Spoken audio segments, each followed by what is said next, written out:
La politique de la ville, ça peut sembler très compliqué et pourtant, c'est très concret au quotidien. On prend 2 minutes pour vous expliquer notre feuille de route. La pauvreté affecte aujourd'hui des territoires très différents en France. Dans certains endroits, plus pénalisés que d'autres, les inégalités ont atteint un niveau insupportable. En 2012, un habitant sur 4 des US était au chômage. 1 sur 4 renonçait à des soins pour des raisons financières. Et les jeunes étaient particulièrement victimes de discrimination liée à l'origine ou à l'adresse. Dans certains territoires, on attend plus longtemps son bus, on ne trouve pas de place en crèche, le Pôle emploi manque de personnel. Depuis 30 ans, la politique de la ville a ciblé ces territoires qu'on a appelés les quartiers.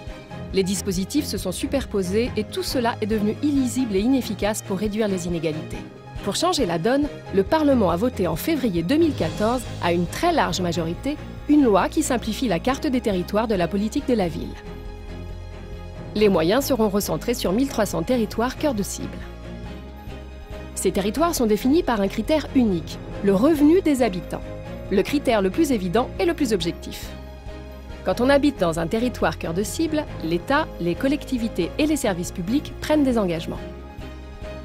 Par exemple, la région s'engage à réserver au quartier 10% des fonds européens pour le développement économique et la formation. Pôle emploi renforce le nombre de conseillers dans ses agences et réserve 15 000 emplois d'avenir pour les jeunes.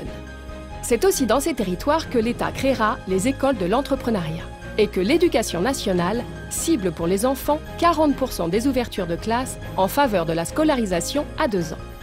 Parmi ces territoires, 200 connaissent des difficultés supplémentaires liées à des habitats très dégradés. 5 milliards de subventions nationales y seront investies pour améliorer le cadre de vie des habitants. Tout ça, c'est écrit dans un contrat de ville. Il traite dans une même dynamique les actions en faveur des habitants, les interventions sur le cadre de vie et le développement de l'emploi. Les mères isolées et les jeunes sont la priorité centrale de ce travail.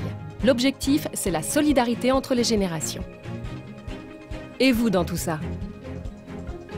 La réforme prévoit la mise en place de conseils citoyens composés d'autant d'hommes que de femmes.